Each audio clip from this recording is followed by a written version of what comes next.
Hey everyone, Obed here. Eleanor here. All right, so we've never done anything like this before, but we thought we would record this kind of conversation between us so that we can share with our immigration journey. For most of you, you know that recently our green cards got approved, and it was a big deal. It was a big deal. Finally, they got approved. And I say finally because most of you know our journey has not been smooth, and it's been longer than we wanted or desired. And so we want to just have this conversation between us and really share the backstory and our testimonies. And our hope is that it would not only encourage us, but it would encourage you as well. And so, Eleanor, where did it all start? It started a long time ago. It started in 2010. A long time ago. Yeah, it feels like it does. It feels like we've lived quite a few lives since then. Yeah. Our life has just not been simple, but I'm grateful for that too. It's more interesting that way. Yeah. But 2010, we packed up. We were working in Christian television at the time. That's where we met. And you felt the call to go into kind of full-time pastoral ministry, a different kind of ministry to what we had been doing. Tell me like what happened then? Yeah, I mean, we were doing Christian TV. We was also involved in our small little local church. I was leading the youth. Never had an interest for, you remember, just never had an interest for any pastoral ministry. And then one day I just woke up and just had this desire. And I think it was through really coming across more like John Piper and John MacArthur and, Matt Chandler and all of those guys. They really inspired me, showed me kind of pastoral ministry and what a blessing it is. And so, just had the desire. Because I will say, which I don't know everyone knows, long before that, you did start a Christian rap group. So Evan was a rapper. That is true. And their music was fantastic. AFG Nexus, so good. Yeah. And then you were doing Christian television. Like I said, that was how we met. So you had like a taste of that kind of stuff, but very different to leading a church. Absolutely, So wake up. Pastoral ministry desire, we find masters, we get a scholarship, and then in 2010 we move to Los Angeles. We arrive at LAX airport with 4 suitcases. Yes. How was that for you? It was a different life, a different world. It was really an amazing experience. I mean, our church background, we've been in kind of more like charismatic Pentecostal churches and many denominations, but never really kind of like that kind of thing or reformed or anything like that. So that was definitely new, and it was, we built some amazing relationships and we learned a lot. And the plan was to go back to England and start a church, back to London after we graduated. But what happened? And by the way, I went to Master's Seminary. That was where I studied, and it is an amazing seminary, amazing seminary. The work is hard. They don't play around. The kind of motto for the seminary is, you remember, they train men as if lives depend on it. Yeah. No joke. Yeah, you were like up at 3 a.m. studying Hebrew and ancient Greek. It was crazy. A lot of work, but I did graduate. But even when I was at seminary, I always had a desire to return to London and start a church here. And so after we had graduated, I got an opportunity to do a residency at Reality LA. You remember Hollywood, LA? I remember hearing about this church in LA that I was like, this just sounds terrible. Like all these cool people, like it's going to be really bad theology, and showing up and just hearing the word being preached, and then the leaders going on to become our dearest Tim and Lindsay Chandler, best friends. So thankful for them, love them so much. And so that was part of our journey, meeting them, and kind of each step along the way, you look back and you're like, the road changed a little here, or we went this way, we went that way. But we had 3 kids. 3 kids in America. They were all born in Southern California, Los Angeles. And then I think along that time, right, like our desire changed, where we felt more called to remain within Southern California. And we got the opportunity to live in Chicago. We did a residency there for 6 months, and then in Phoenix for 6 months. Like we went from like freezing cold to like the boiling hot desert. I remember driving from Chicago to Phoenix, that was the best in experience December. ever. Yeah, that was the best experience ever because it was freezing in Chicago, and then when we ended up in Arizona, it's just the warm weather. But then what happened is summer came. Well, it wasn't even summer. It was like March came, and we're like, this is insane. This is awful. And then we landed in the promised land. So San Diego came about, right? Because we were like, where do we go? We knew we wanted, at that time, we wanted to stay in America. And so the question was where? Yeah. What city would suit us as a family? What city did we want to be? And I remember someone in Chicago, like a really wise man, saying, you want to plant a church in a city that you love, that you appreciate. Don't just go somewhere because there's a need. You remember that? I do. And I remember at that point we were quite different because you loved like cities like London. And I was like, at this point, after having 3 kids, I was like, no, you know, that was one really fun when I was single, but like, no, like this, like those cities were just too intense. New York, London, things like places like that. So we're like, well, where could we go that we would both feel like, you know, feel at home? And how did San Diego come about? Do you remember? I have a vague idea. Well, I always remember you never being like, no, San Diego sounds terrible because like, of the surf. You're like, what am I going to do? I don't swim. I'm not going to lie on the beach and like surf. Yeah, but still can't swim. He's been saying he's going to learn all these years. He hasn't. One day I will. One day I will. So you're like, what am I going to do there? But I think there was just a few opportunities, wasn't there, through like a network, a church planting network that had suggested the Send network. And I think we also had a couple of people we know that had gone there that were just finding it hard to find a church that was kind of gospel Bible centered. Right. And then I think we just took a trip there. Yeah, we took a trip there, and that changed everything. Yeah, we were like, oh wow, this is like a proper. It's like a really. I don't know. For us, it felt like no one. Especially coming from England, like no one really knows about San Diego. Yeah. Like we didn't really know anything about it. Yeah. So then we're like, oh, this is like a proper city. It's not all beach and out, surf. There is more in San Diego than we thought. I almost don't want to give too much away about it because I like that it's kind of underrated. We took a visit and met a few people there. Remember meeting Jeremy Ayat. Shout out to Jeremy Ayat. He works for the Send network, and he helped us understand the city, the need, and we kind of left saying we really are sensing that San Diego could be a good fit. Why? Because it's still in Southern California. At that time, we had lived, we had been in Southern California for like 6 years. And so it was familiar to us. And also there was like an opportunity there. There was a need there as well. And so we started the process of moving there. And we had a few vision meetings. Do you remember the video we did? Yes. The video we did that announced our desire to plant a church in San Diego. Yeah, we were in Phoenix and we were like, at that point, we really only knew a couple of people like in San Diego. And we did this video, it was like a 2-minute video and it was just like, hey, we're starting a church in San Diego. And it kind of went viral. It went viral before I think going viral was a thing. I don't know, I don't know why. It was a very simple video. And we haven't really done much social media. We've never really kind of pushed that. It's just not really something that's been on our agenda. We've never really felt to do that. And so, it was kind of like but through that, right? Yeah. Some of our key and best friends now, kind of got connected through that because people shared that video. And and then 2018, March 4th, 2018, we launched King's Cross Church in the city of San Diego, in the Pacific Beach area, and couldn't believe it. Our launch Sunday was amazing. We had so many friends travel from LA, from Arizona, come and support us, and it was an amazing kind of time of being reminded of God's faithfulness to actually, and we were like, we actually started a church Yeah. in this city.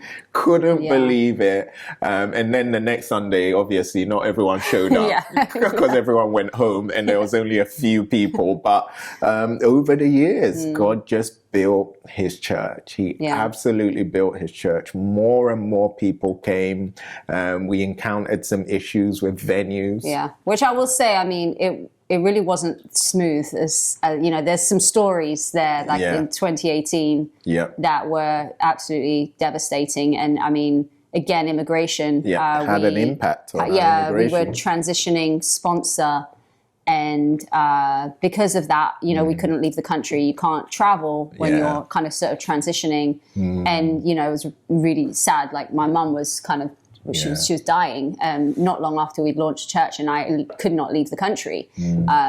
Which, I'm not going to get into right now, but like that, there's a lot of pain for us, I think, especially when it comes to immigration, because it's impacted us in ways that were, Anyway, I don't want to go there. I know.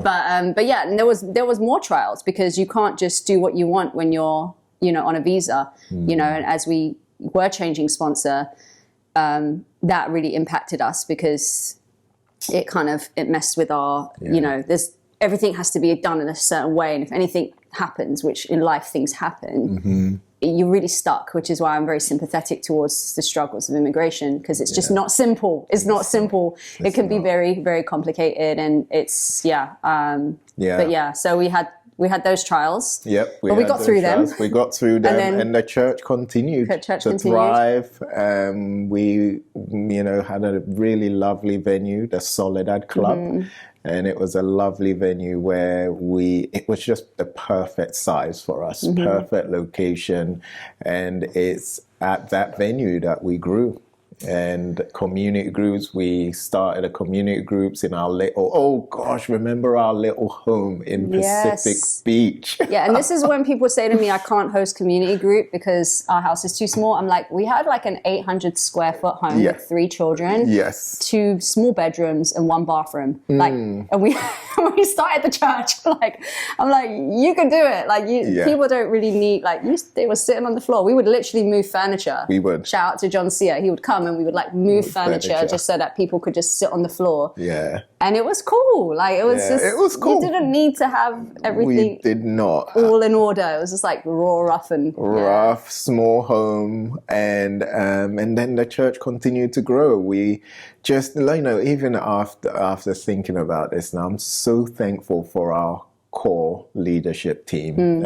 Dan and Serena Boss, Jeremy and Nicole Fritchnet, they were all there from the very beginning, and they've been part of the church through every journey, and they've just been incredible, faithful. They're now elders.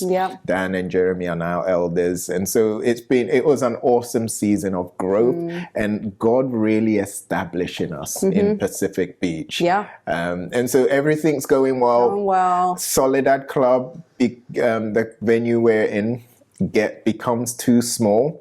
And then God opens up an opportunity for us to move into, a First Baptist Church of Pacific Beach. Which is the church we actually started at in 2018 before we had some hiccups and had to leave that. We went back to that, which is a story in itself. That's a story in and of itself. One day we'll have to do another. The quick, short summary of it is we started there. Through some issues, we had to leave that venue. We went to the Soledad Club. We outgrew the Soledad Club. And then God opened the door for us to go back to to this building that we started in. And now we have the whole building. And so God is moving. We have this building. We're more deeply rooted in the community. Everything is going well. Preaching. We're raising up leaders. We're more involved in the community. Where at this time is 2022, 2023. 2023. Everything's going well. We're doing our Easter at the park. God is just blessing our church. And then September 18th, 2024, what happened? Well, I'll say September 2022, we got approved an EB1 green card, which is a green card for extraordinary abilities, which was a phenomenal achievement because it is the hardest green card to get, and it is not easy. And so getting that approval, so green card's a two-stage process. You have the petition where the category that you get approved in, whether it's employment, through marriage, and even within employment, there's various categories. So we got like that EB1, and then from there, you just simply adjust status, which means whatever visa you're on, religious, student, you just adjust it. It's very simple, very, very smooth. But for us, our attorney was trying to kind of save us money, save us $500, and just kind of recycle. Like just reuse it without getting into it. It's just a little administrative thing. Rather than submitting a new adjustment of status, she tried to kind of take a previous application and match it to this approved petition, which she'd done before successful,y and you can do, which you can do. And so to ensure that had been done, we went to our local Congress office and said, "Hey, can you make sure that USCIS, which is United States Immigration Services, they have done this. They've matched this new adjustment of status to our approved petition." And we get an email back saying, yes, it has been done. Yep, an email from USCIS official to our Congress. Through our Congress. But it was the Congress person that had just said, yes, it's been done. So we figured, okay, they know what they're talking about. So that was like September 2020. That was 2022. So we're thinking, cool, we'll just now wait for the green cards adjustments to get approved. It should be smooth, right? Everything seems fine here. And then September, I was working doing like a LinkedIn gas lamp tour. We were doing like a scavenger hunt. I was working in events for corporate companies, and in the moment while they were out doing their little thing, I quickly just checked my email, and I saw an email from USCIS, "You have been denied." Yeah. And then having all these like people running around doing a scavenger hunt and trying to engage with them, like it's like that place is stuck in my mind. Like I don't know if I can go back there. Yeah. And then I come to you, I know. And then what happens? I was teaching a class. I teach fitness classes, and I was teaching a class. After I was done, I came out, and Eleanor was there. And Eleanor never shows up at my class. Like she just doesn't. I knew unless I take your class. Unless she takes my class. But I was like, she's supposed to be at work, and there she was, and the look on her face told me that something was wrong. And first of all, I thought someone had passed away, a family member had passed away. But then she asked me, I think you said, "Have you seen the email?" And I said, "No, I've been teaching a class." And she said, "It's not good. We've encountered some major issues with our green card." It's like we've been denied. Yes, we've been denied. Yeah. And then from then on, we scheduled a meeting with our attorney as soon as possible to understand what had happened. And then we discovered that.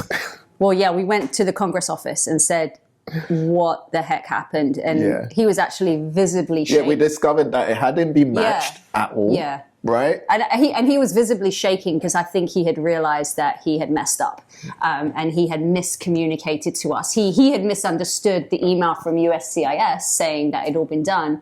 And, I'm assuming that because he was just visibly kind of shaken, but not really kind of admitting it. And then just kind of, at that point, it became a little tricky with that office. But we realized it had never been matched, and we were like, okay, well, what can we do? What can we do to fix this? And this then began so many meetings and conversations with anyone who knew someone.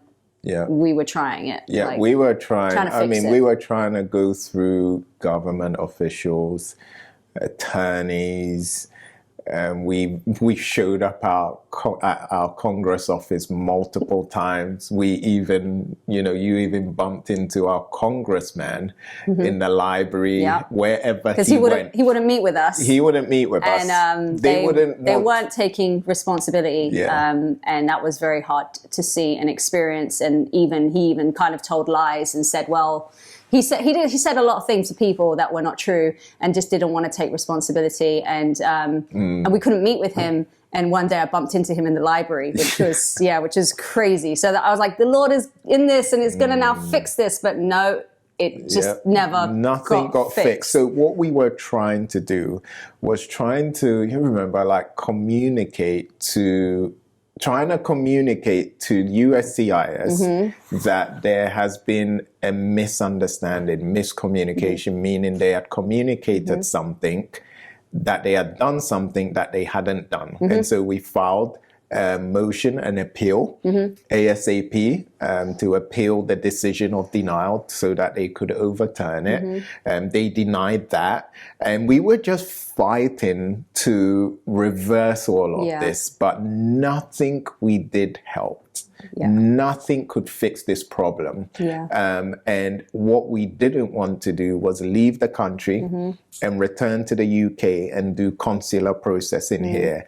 And we just couldn't, no solution, nothing. People said, look, don't leave, because if you leave, it's going to be very hard to fix this, because this is kind of messy now, you know, but if we'd stayed, we would have become illegal. And that just isn't something that we wanted to do. We've always maintained, you know, as much as we hate the complications of American immigration, we've always kept the law, we've always abided by it, even when it was very hard to do that. So we were like, well, we're going to have to kind of leave.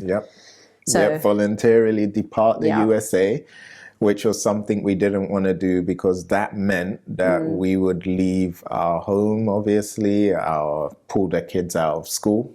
The church, King's Cross Church, when all of this was happening, I had to step down. I remember you couldn't work. I couldn't get work paid. legally in the US, and so I had to step down. And something that, you know, you just said it a minute ago, we've always complied, just really wanted to comply with immigration law, done everything right, and that meant that I had to step down and not preach and not lead anymore. And that was hard. And thankfully, the church was gracious enough to put me on a sabbatical, which was good, because I was due a sabbatical after all these years of ministry. And so I went on a sabbatical. It wasn't quite a sabbatical though, was it? It wasn't, because it was so stressful. It was just full of immigration. I was using most of my time to try and save our lives in America.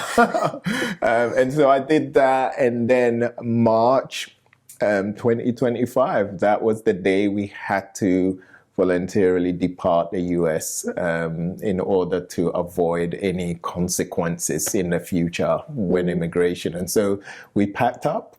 We kind of didn't really pack up, because what we thought we were going to do was we could come in on a visa, a temporary visa, just to get us back in. And any other time in history, this would probably be okay. But with kind of, you know, Trump just having come in not long before that and just came in very, very quickly wanting to make changes in immigration, it was just the worst timing, because what we tried to do was just come back for 2 weeks and get an O1 visa to get us back in America while we transfer our green card to England. And so we were like, okay, we'll just go for 2 weeks. We'll get a temporary visa that just gets us back so we can wait it out in our home in America. And that is another day that is scarred in our minds. So, we arrived March 11th, 2025 in London, staying with your dad. And the goal, I think we scheduled our appointment for our non-immigrant temporary visa 2 days later. And, you know, the interesting thing is we went into that appointment 50-50. Okay. One attorney was confident that we should get it, and another was like, no, you're going to get denied. And so we went in thinking, okay, 50-50, but we also had confidence that, you know, some confidence that it would be okay. And we went into the appointment and we heard the decision that just wrecked us, because we had packed clothes and stuff for just 2 weeks, and we were denied. And as a result of that denial, we were stuck in the UK, not knowing when we were going to be able to go back. Yeah. And that was dreadful. And even at that point, speaking to attorneys where they said, look, okay, this isn't great, but it should be like 3 or 4 months to transfer your kind of green card approval to England so you can complete the process here. Because, you know, once your adjustment's denied, you have to do consular. So historically, it would have been 3 or 4 months. But again, everything going on in immigration, it just changed everything. And it's crazy to say that it's been a year and there still has only been, the line has only moved forward by 1 month in a year. And there's been no movement. Explain that. Yeah, explain this. So when you transfer your green card, you do consular, you have to get kind of document qualified where you submit all your documents, and now you're waiting in line. And at that point, it should have been 3 or 4 months. And we had to obtain a police certificate from Ghana because I was born in Ghana. He left Ghana when he was 6, and yet we still had to have a criminal background check to make sure he didn't get up to anything in those first 6 years of his life. And even obtaining that was like, it was very hard to get. But we finally got that. We got all ducks in a row and submitted all of that. And we were ready. So it should have been actually 4 months from that point. But again, it was terrible timing because everything going on in immigration just had an effect. And then specifically London, still to this day, we don't know why. In our category, London is just not doing any, they're just not moving forward in employment-based green cards. So it's been stagnant for a year now. And we would still be waiting, as we're recording this video, we would still be waiting probably at least another 6 months for our interview. So closer to 2 years would have been the wait time, which I don't think people realize like how hard it can be. I mean, even countries like Ghana, Nigeria, so many countries, the average wait is 2 years. But I think because London should have been 3 or 4 months, and it was just bad timing and everything changed. So we were stuck in England. Stuck in England, March 2025, not knowing. Talk about when we told our kids, because that was devastating. Oh yeah, when we got back from the appointment and we told our kids that we were denied, they were, it was hard. They were so sad. Jesse went upstairs and just went in his room. Eden was crying, Kezia as well. It was hard, but we were stuck in England, not knowing when or if we'll be able to go back. And so we were, staying at your dad's house at that time. And that wasn't ideal. And we just didn't know. There were so many unknowns, and it was just so hard with all the unknowns. We had to tell the church, and, it was tough. It was tough. And I think what made it hard is we didn't know if we would ever get back. You know, we had met with a different attorney. We've met with many attorneys just because at this point you're trying to get all the help you can get, and it's never simple. So, we met with one, right? And she was like, and her voice is in my head to this day, and it kind of haunted me, but she said, when you get to that interview in London, they're going to see your papers and they're going to see that you have been denied, and you're going to be denied. And so, and she was saying that, we have this history of denial now. And as a result, we're never going to be able to make it back to America. And she was pretty confident, like, you are not getting back to America. Like, and just kind of like, sorry guys, like it's too late now. Like, so that was always in my mind. Like there is, a chance that they're going to see this history and just be like, no. And even speaking to, everything going on again in immigration, just seeing everything happening, you don't know. You literally don't know. And now you hear of other people who were, because it's often in the hands of the consular officer, whoever interviews you, and you don't know. So we didn't know if we would be ever getting back to America. And so what we began to do is accept that we were going to be here longer than we expected. And so rather than kind of giving up and being miserable, we said, okay, we are here and we are going to just do our best to make the most of it. But at the same time, we're going to knock on every door and do everything we can to get back to America. And we got some good news. And the good news was so what we had to do was transfer our green card from the US to the UK.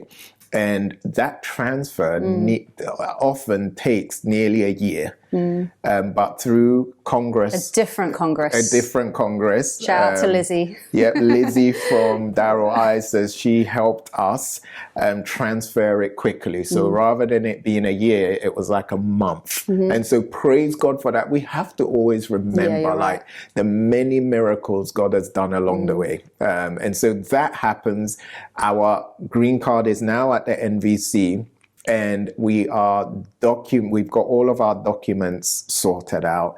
And all we had to do now, I think as of May 2025, all we had to do was wait for an appointment. For our interview. For our interview appointment. And so that was a miracle in and of itself, or we'll be waiting. So we have that, we're waiting, but we couldn't continue to live in North London, in your dad's home anymore. And so we knew that he lives in a small home. You think of our family suddenly arriving. And it was a lot. He has health issues. He has health issues. That was not. Exactly. And so we start thinking we need to move.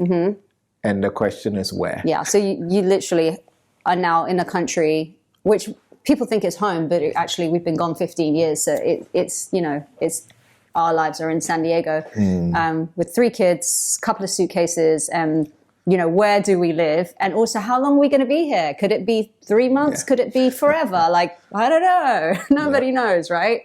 So I was looking at, I was doing more research, I think, at the time, where is within an hour and a half of London, just because family's in London. Where can we walk around without we don't have a car? So easy access and preferably somewhere interesting. So I was looking at Canterbury in Kent, and every time I was trying to book even just an Airbnb for 3-4 weeks, because that's how long I was thinking it would take. Nothing was working out. You're like, this is Airbnb, but it was Easter time. They were all booked up. One of them was a scam. The other one said yes and then just dropped us last minute. And we're like, we don't know where to live. And then I think we were like, well, what should we do? And then what happened? Oxford. I just still can't remember why Oxford. We were looking at cities to live in, and we wanted to make sure that we lived somewhere that was walkable. Yeah. And that also had things to do. Yeah. Walkable because we didn't have a car and we weren't planning on getting a car. And things to do because we had kids. Yeah. And so somehow we thought of Oxford. And then we lived in Cambridge. Yeah, we lived in Cambridge. One time we had lived in Cambridge for 9 months in the past. And we were like, well, why don't we do Oxford? Yeah, and another thing with Oxford is it was easy to get to London. C.S. Lewis, obviously, but it was easy to get to London. So there were three kind of priorities of things we wanted in a city, and Oxford seemed to fit all of those things. I do think it was being wow, some really prominent Christian people have come from there. Yeah. That would be interesting to sort of see that and be there for a couple of months. What we thought at the time, and so our naive minds. April, we moved to Oxford, and I know it's April because that was Easter. It was during the Easter season, and so we move in. We get a month Airbnb, and we begin life in Oxford. And I think, to summarize it, we lived in 5 places in 1 year. And because we never knew how long things would take. And so we would keep going from house to house because, you can't really get a contract because you don't know how long you need it. Plus we had no stuff. So I think that's what made this last year very, very challenging. Is 5 moves in 1 year. Crazy. And, there'd be times where I'd wake, when you wake up in the night to use the bathroom and you naturally know where you're going. Well, when you're in a different place every few months, it's so disorientating. It was so surreal. In our minds was are we ever going to go home? What are we doing? Where are we? It was a very difficult year of multiple homes. And then after the summer, we found an amazing home. And this is the home we are recording this from. It was perfect home for us. Tell us more about how. Just the Lord's providence is just striking in our story. Like, even the fact that Canterbury didn't work out, like, we know the Lord wanted us in Oxford for many reasons, and we'll get into a little bit of that, but we don't camp. We're not really campers, and we've never camped. And we were attending a church, which we may touch on, but they were going camping for the summer. St. Aldate's. St. Aldate's, yeah. In Oxford, we decided to go St. Aldate's. Great, really good church, mainly because our kids They have a love really the church. youth, They have a strong youth kids program, and we said, okay, we're in a temporary season. We're gonna allow the kids, give them the option of choosing church. And so we started going to St. Aldate's, and every summer they do. They go to a big camping which thing. we thought would be a simple camping thing. We didn't realize there's like 9,000 other people coming, and to see like all these churches come together. Amazing. Like, I mean, this kind of touches on the fact that when we left England in 2010, we kind of didn't, God's done so much in England, right? And he's doing so much right now. And I think that's been so amazing to see what is happening, this kind of quiet revival, and actually being here for a year and experiencing it from ourselves, like from meeting people from the streets getting saved, from like the homeless getting saved, to like people who've never stepped in a church before. Like London churches are just having all night prayer meetings and just so much. And even going to this summer event, this camping trip, like 9,000 others, and seeing them like on fire for Jesus was really encouraging. And then at that we met a family, and just happened to mention our situation, which at the time we were like, well, we don't know where we're going to live in a couple of weeks' time, because we were living literally month by month, seeing if there'd be any movement. And it was through her that she said, actually, our friends have a home. They're Christians. They work for YWAM, and their tenant just dropped out, and they're looking for someone. And so it was just this amazing timing. Amazing timing. And so we've got this home fully furnished. That's something we wanted. It's fully furnished. 3 bedrooms, enough space for all of us. And so praise God, we got this home.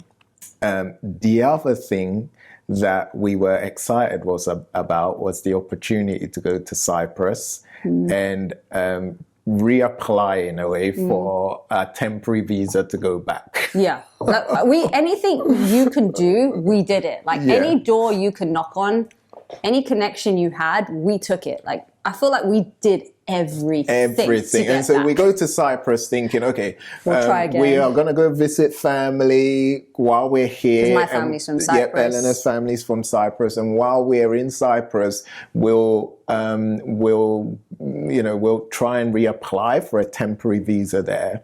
And we go to the appointment, and sadly, and this appointment, we invested so much money and time into this, and sadly we were denied again in Cyprus, and it was hard. The reason we went there is, I am Greek, my family's from Cyprus, Greek Cypriot, and we had been to Cyprus before to get a visa, and it's just a much more chill place than London, and it's easier to get in. And this again was for a temporary visa. And so we thought, look, let's try it again. Because it does, a lot of the time, it does depend on the consular officer with certain visas, not all visas. But the one we were trying to get is kind of like a quasi dual intent, which means I won't get into it. But it just is a complex one. So there is a bit of gray area. But the gentleman was very nice who interviewed us. And he was just like, look, you just need to hang tight. I'm doing this to help you, because if I approve you, you could get to Customs and Border Patrol and they could send you right back. They'll deport you because you have this green card approved. Anyway, it was a hard. You know what? And let me just say, up to this point, Obed has been like a rock. Like, he has just led our family with just, I don't know, faithfulness and strength and just dependence on the Lord. And I think that was really amazing to see. And I think this was like the 1 week that I actually saw you kind of fall apart. And I actually thought you'd be going downhill after that. But thankfully, it was a week and then you kind of bounced back. It was so hard. The amount of money and the amount of the hope. Yeah. We were very hopeful that it would work out in the summer of 2025, that we would get a visa and be able to go back. The timing as well.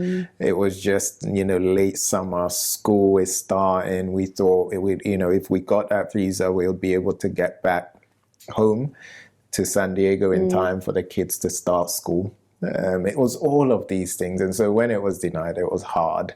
And so, it was denied in Cyprus. We came back again, not knowing when, if we'll be able to go back. But we didn't give up. We were also looking for opportunities to expedite our appointment for our green card. That was the issue. Let me remind everyone, that's the issue. The issue is the length of time it takes for us to get an appointment, and the waiting. We were in a queue, in a line, and it, the wait time was 6 months, and it kept extending, and it didn't move forward at all. So that was hard.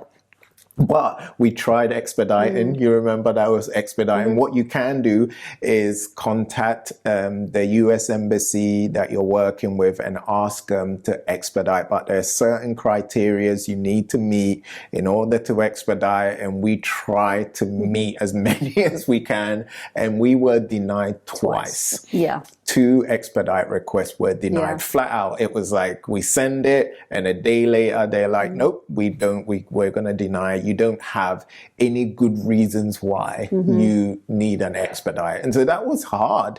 And so that happened. And then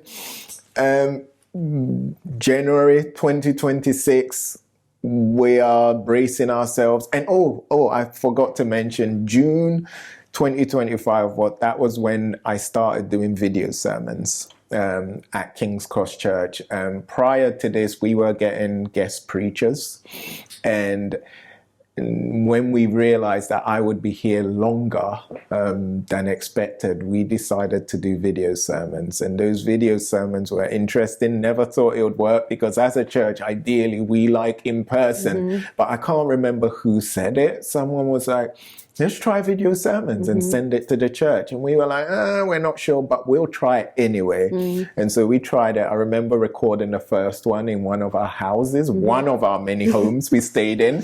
And it was June, sent it to the church, and surprisingly it worked.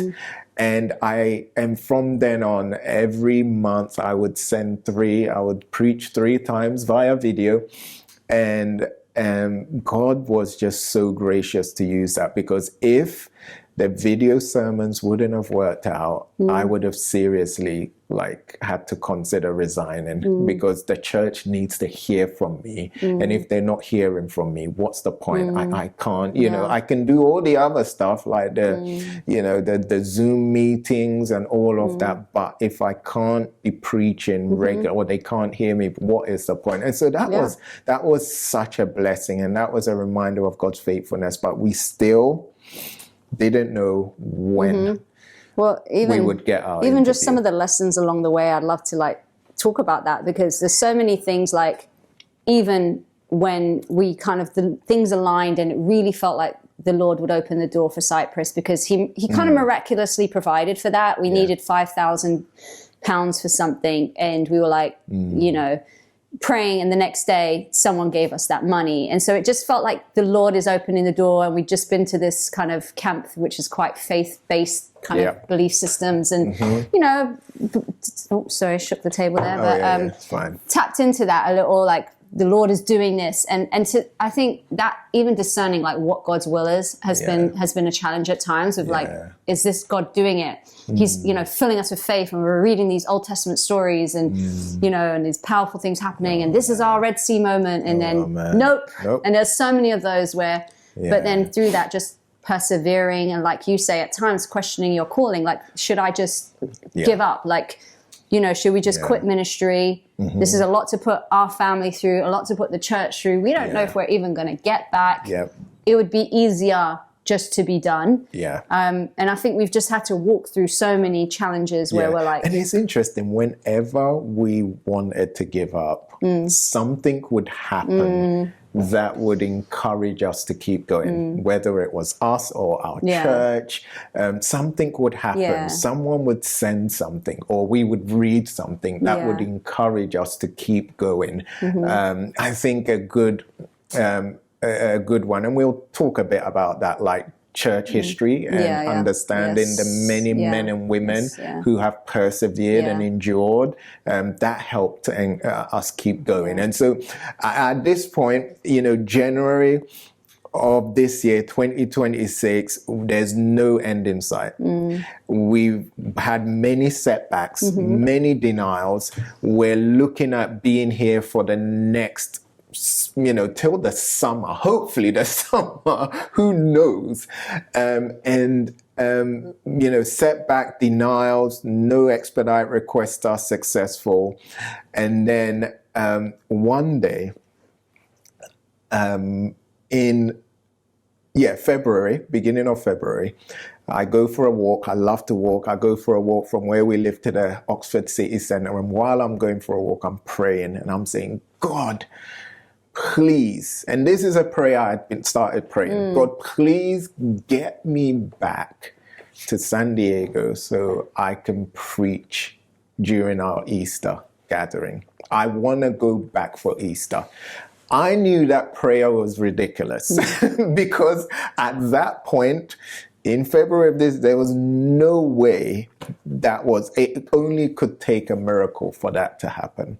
And so I prayed that. I went for a walk. I came back home. I opened up the email, and I had seen an email from a friend of mine who had said that he was, so basically I'd got an email from a member of our church who had said that he had contacted his Congress and his senator and asked them to help us. He had done it because we had said, if anyone has any contacts or any help, let us, do whatever you can. And so he just in good faith contacted them, and he forwards an email from his Congress office saying, hey, we would like to help. I look at that email and I say, whatever. I don't know if if it's going to work out, because we've tried everything. And we don't know if they're going to be able to help. And so they ask us what we need, and I say, hey, we would love to we have an interview planned. It's scheduled for like 6 months or something. We don't even know. And I would love for you to help us expedite it, get a sooner interview. And so we do that. And I send the documents, whatever they requested. And, after sending those things, I just was like, whatever. We didn't take it serious at all. We've been denied twice.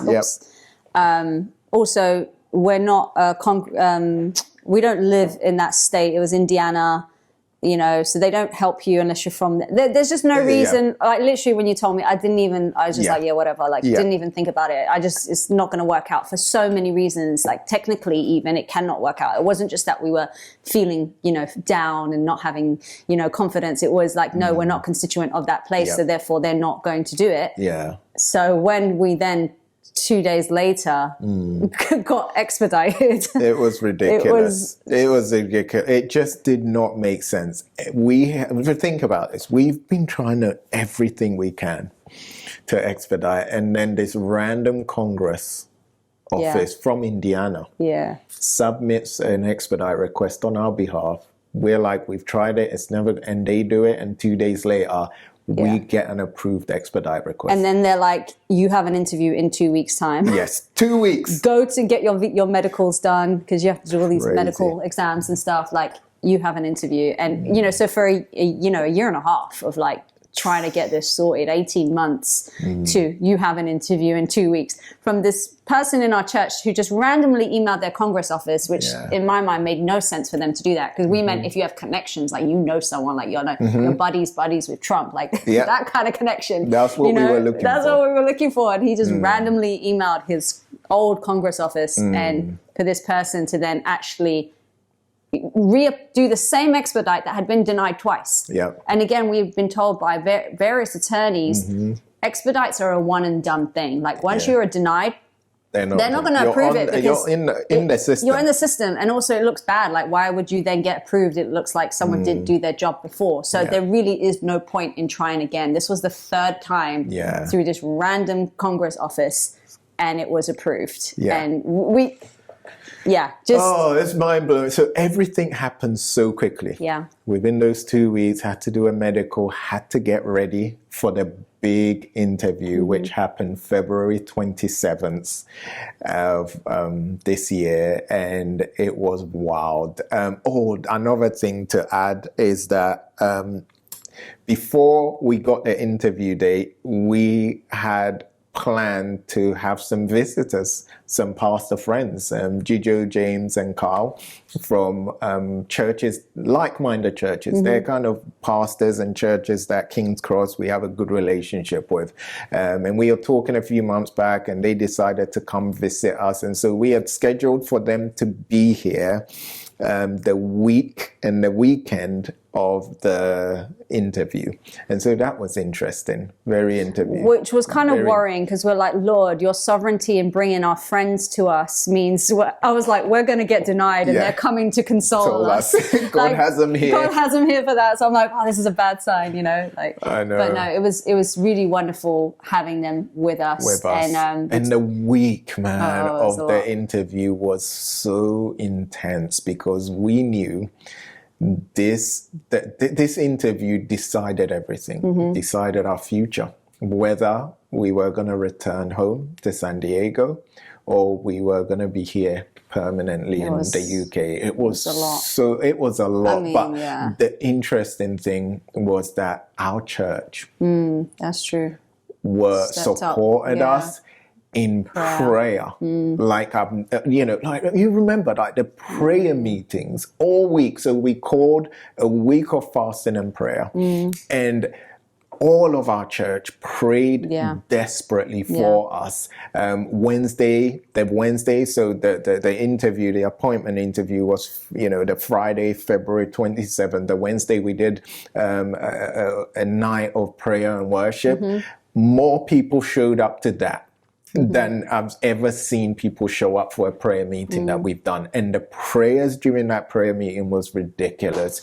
They were praying, fasting all day. And we always said it's not about us, we just want to see the Lord move. Like, I don't know, we just wanted to make sure it wasn't just about us and our story, but what God's doing in the life of people, calling them just to lean into prayer and to...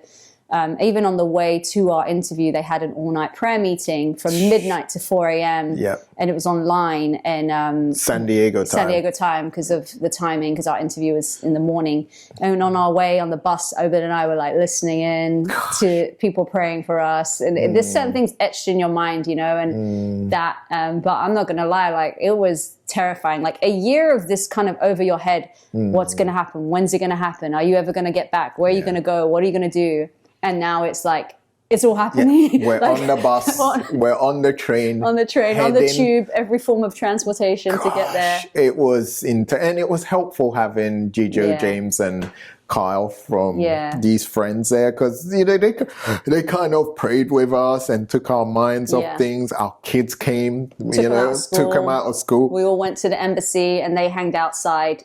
With the kids. I mean, we don't need to get into it, but it was what should have been, we took a stack of papers this thick, right? Obed had printed out everything, because our case is complex at this point. We've been denied in Cyprus, we've been denied in London, the O visas, we'd had the previous adjustment of status denied, and it's complicated how you explain that. And I mean, there's a lot there. So we were like ready to go in and just knowing this is going to be a long interview. And so we're there waiting and we're in line, and like, this is a kind of a funny thing, but I see the lady who's doing interviews, and I was like a little stressed out seeing that she kind of looked like, in my mind, this woman looked kind of intense and like she was very thorough, which was the case with the previous lady who had interviewed us. Some are just a little, and it does, like consular officers do carry weight, because in some ways they can, impact your experience and the decision. And I was saying to Obed, I'm sure she was lovely, right? But I thought she was lovely. He thought she was lovely. I'm like, I don't want to go to this lady. Like, she just seems so intense. Like, she's been very thorough.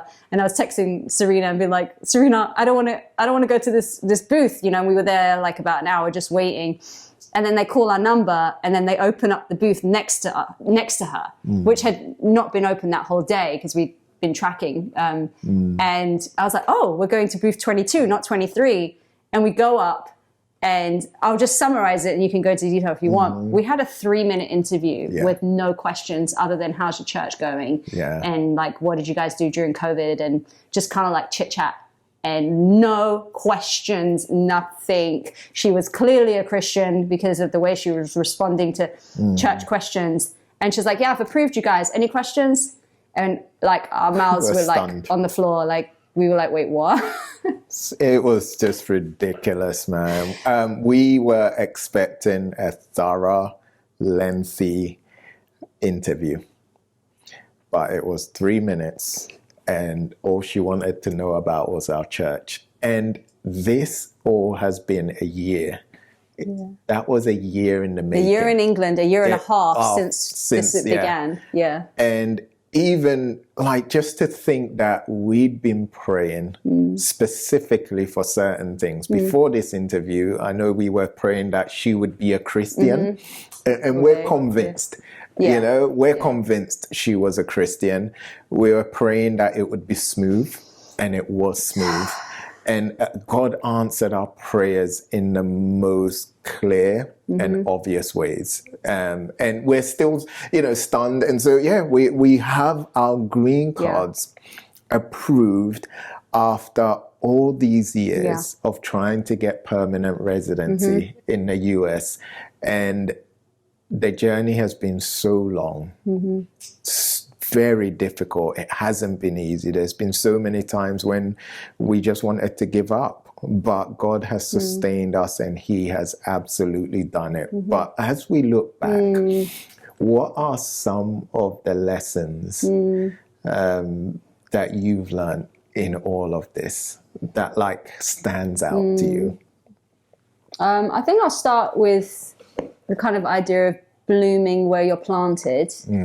I know perseverance is one, but I'll start with this one. And kind of, we were getting some kind of coaching along the way, which was really helpful because we just, it was really, shout out to Stephanie. And just, she kind of, this kind of idea of being in exile. And who's Stephanie? Quickly, give them. Just works for the Oak Center. Yeah, Oak Center, and does retreats. And we just randomly met her right before we came, and we were like, we like you. Would you just coach us through this crazy season of our lives? And, so it was kind of helpful to have. And her, thing was like that scripture kind of where they're in exile and God's like, plant your gardens. You're in exile, but just, this is where I have you and, plant your garden. And so I think that was kind of like a thought for us, like after a few months of being here of like, how can we just be invested and, just see what the Lord is doing. And I think that mindset is really important because if all you're doing is focusing on the hardships and the unknowns, that anxiety will rob you from the blessings of that day. And there has been so many good things in this year. And I think just being here, we've been able to grow as people, like insane amounts. And just there's so much fire kindled in me specifically in being in a new environment, being in Oxford specifically, studying kind of the history. I got the opportunity to work for Oxford University while I've been here, which has been just such a phenomenal opportunity, doing kind of events and within one of the colleges, and kind of some of the as I left here, like some of the conversations I was able to have, even sharing the gospel with colleagues and seeing God move through that, seeing God move through family members. We've had some dear friends, just, cousins and,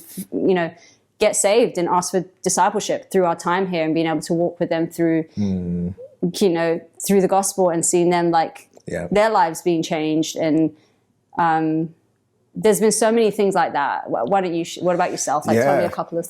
Gosh, I am more convinced now that prayer is powerful. That if a group of followers of Jesus humble themselves and seek God in the most desperate way. God answers in the most miraculous ways. Like we've prayed throughout this season, this visa, we've prayed more than ever before, and we've prayed big prayers, and sometimes our prayers don't get answered, and we have prayed prayers of surrender. There's been so many times when we've been like, God, let your will be done. We wanted this to happen this time and it hasn't. We just want to trust you and surrender everything to you. And that's prayer as well. I think one thing I learned recently about prayer is that prayer is basically a response to whatever God does in our lives. And so if God absolutely answers the prayer we want, we praise him for it. And if he doesn't, we trust him even in it. And so that's one thing I've learned, prayer. You? Another thing I think for us, the big one is perseverance. And I think this is where Oxford comes into play a little bit. When you're in Oxford, everywhere around you is like the names of the streets, the names of the colleges, like, you know, Oxford University is 4 times as old as America is as a country, which always blows me away. It's like the oldest institution, and it was founded in, you know, and so many influential Christians who have shaped the whole world have come through Oxford. And so it is all around you, you know, for me working at the university, seeing it everywhere, just going into the church. Our church is, you know, 900 years old. The church we've been attending has been going for 900 years, you know, and so to sort of see that. And then, you know, our youngest daughter goes to a school called Tyndale. It's a public school, so it's government funded, but yet they have a strong Christian leadership, which has been really amazing to see. And so kind of, you know, you hear about these names, Wycliffe, Tyndale, all these people, but we started to sort of study some of them, and the Oxford martyrs, you know, we started to study some of the martyrs and the lives of some of these people. And I think for me, Tyndale really stood out because I was looking at his journey of translating the Bible from the original languages into English at a time where that was punishable by death. He received so much opposition from the church, who at the time was very corrupt and only wanted it to be the priests who would communicate God's word, which they used for their own agenda. And then also the country, you know, the king was not having it. He didn't want people knowing the word. And so he's under all this persecution, and he's like, I am going to make it so that even the plowboy he knows more scripture than you. And so he made it his mission. But what amazed me was the opposition he faced every step of the way, from the church, from outside. Then he goes on a ship and he gets shipwrecked and loses all the manuscripts that he's like been spending years writing. I'm like, Lord, could you not just have spared him that shipwreck? Like, or could, you know, then he makes this best friend who's his friend. He eats with him. He comes into his home. This guy was actually betraying him, and that's what led to him being strangled and then burnt at the stake, was this friend. But all through it, he just kept going. And at the end, his final prayer is like, God, open the king's eyes. And then within a few years, King Henry VIII had, you know, allowed the Bible to be everywhere. So just his story of like setback after setback, I think that really strengthened me a lot. And because you're walking in these streets and you're seeing it all around you. And I think it really motivated me, like, just that the Lord uses hard things. Our life isn't supposed to be easy. It's not always going to work out. Yes, just because you think, oh, God's opening this door, then he didn't. You have to face that disappointment. You know, he might not give you what you want when you want it. But how do we persevere? I mean, Tyndale's life didn't end blissfully. It ended in death and being strangled and burnt at the stake, but God was glorified. Like, am I willing to keep going? Maybe we won't get back. You know, maybe he won't answer this prayer. But how do we persevere? Like, our life is more than the things we want and don't want is to glorify God, right? And so I was really impacted by the martyrs. And no, absolutely. So much of that. One of the other things I was impacted by, I have in this season is, just the need to, just how God has sustained everything. Our marriage, 18 years. 18 years. Last week. Last week. Meaning, what I mean by that, numbers aren't the most important thing. It's the health of a marriage. And this hardship and these trials we've gone in and the stress has the potential to like destroy marriages or slowly cause a couple to drift apart. By God's grace, our marriage hasn't ended up in that way, but God has sustained our marriage in that our marriage is still healthy. We still love each other. And even during the months, we made sure, by God's grace, God gave us the motivation to work on our marriage. We read several books together. One book was on waiting, and we would read it most days and talk about it. That was inspiring for us. We read a book on families to help with our families. And so just a reminder that even in the most difficult of seasons, God doesn't abandon us, but he sustains us, and he sustained us through our church in so many ways. And he also sustained our church, King's Cross Church. Like, I'm the founding lead pastor, and I haven't been there for a year. And they stepped up. And they stepped up, like leaders stepped up, you know. And God has sustained the church. Because again, when a key leader is not there, that is an opportunity for the enemy to come in and bring division and bring all sorts of chaos. But God has sustained the church. And strengthened it. And strengthened the church. Like, the church has grown. But The church has grown, is still healthy. People are still loving and faithfully serving Jesus. And so without me being there in person. And so that's one thing I've learned. God sustains us in seasons of trials and hardship. And even our children, you know, like it's not easy for these California born kids, you know, they're now 14, 12 and 9, to leave their homes, move 5 different times. We tried to homeschool for a period of time. That did not work out. So, you know, we're like, this is not for us. A great thing to do, but not for us. And so putting them into new schools in Oxford. And we live in quite, you know, it's a very diverse area. 70% is a non-white school, and they're surrounded by the nations, countries. Their friends are from Pakistan, Nepal, like Bangladesh, all these places that you know they're getting to see and experience people from different parts of the world. That's been amazing. But also being a teenager, being the new kid in the middle of the school year, it's crazy. And also realizing in a different country, and then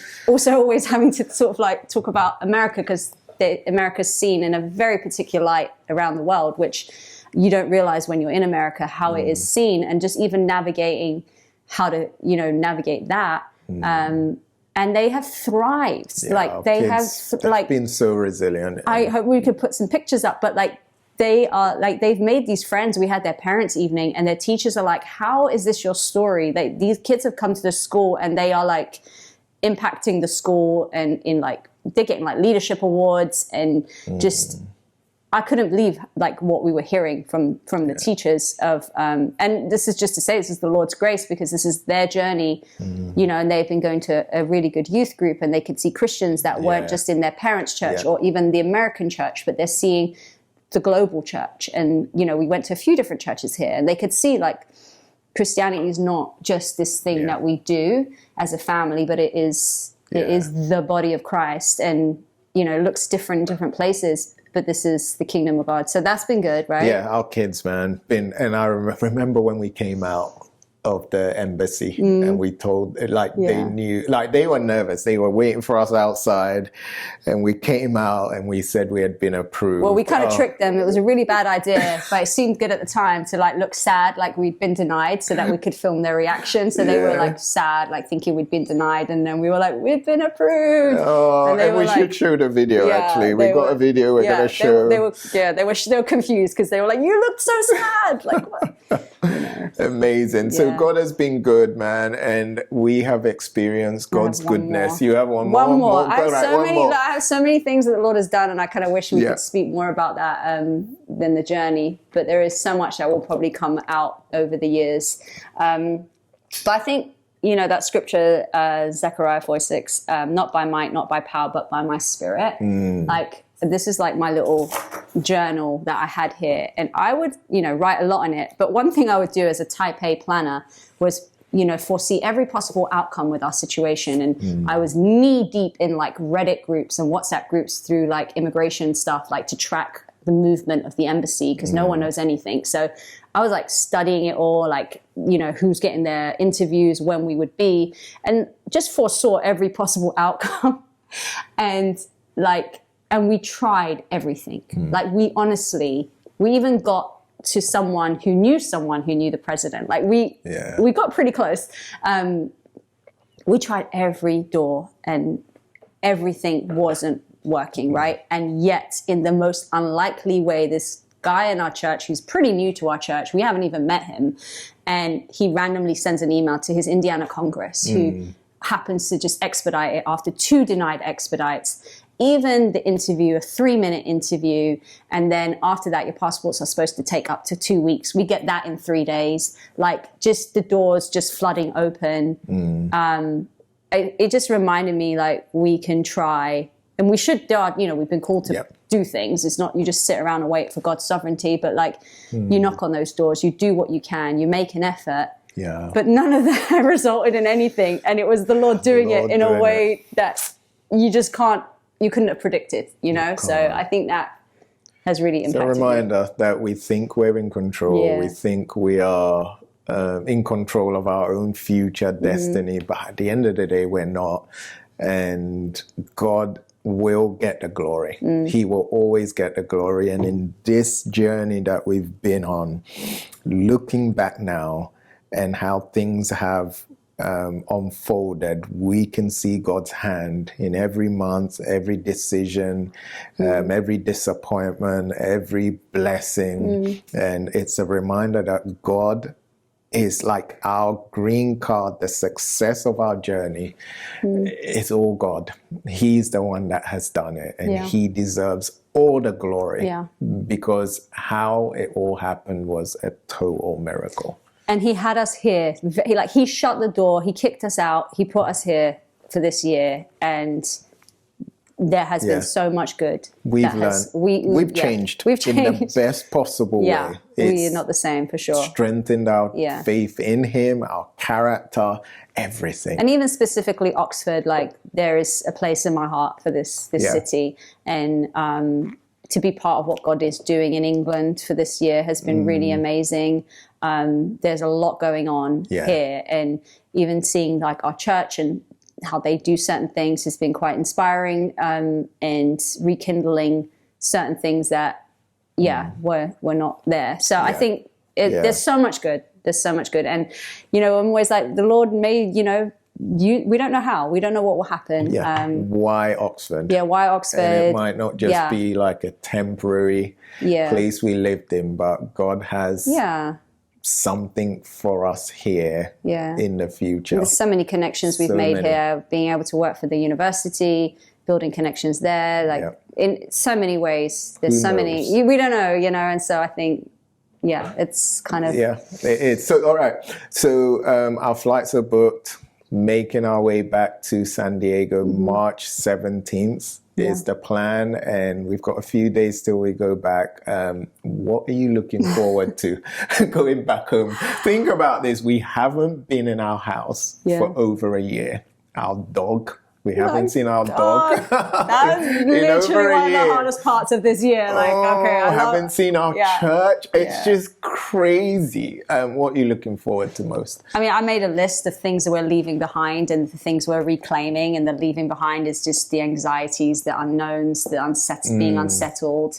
And I was looking through that list, and I'm thankful we get to close that chapter of just constantly not knowing where your future will be.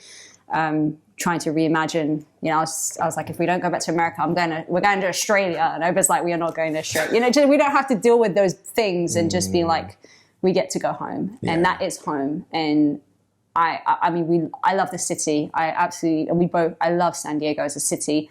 I love the people. I love our church. I love what the Lord is doing.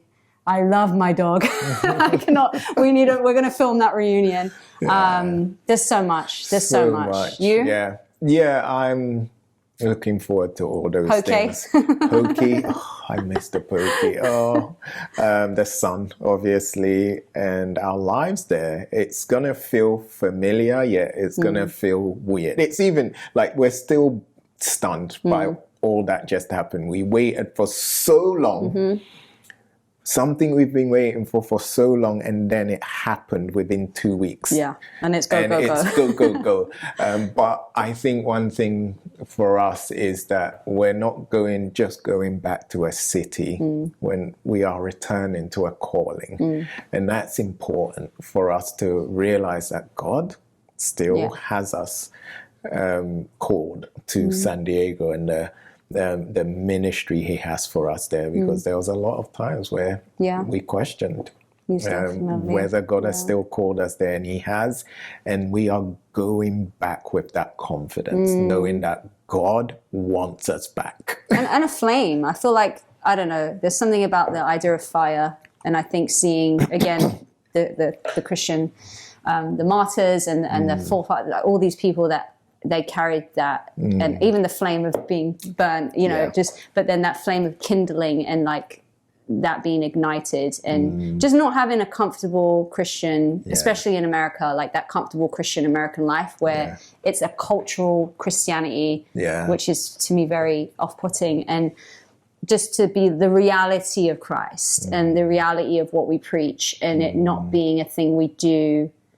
And I think coming out of the country and being in another one has been helpful for that. Like what is real, and and the suffering often brings that. It brings that rawness, and what is it you really believe? What are you really living for? Like I think suffering does that, and so I'm thankful to come back more with that fire. Absolutely. So that is just, it's not the full story. It's just like iceberg. I know we could take 4 hours, and I'm sure we're gonna get the opportunity to share the story more and more in the coming years.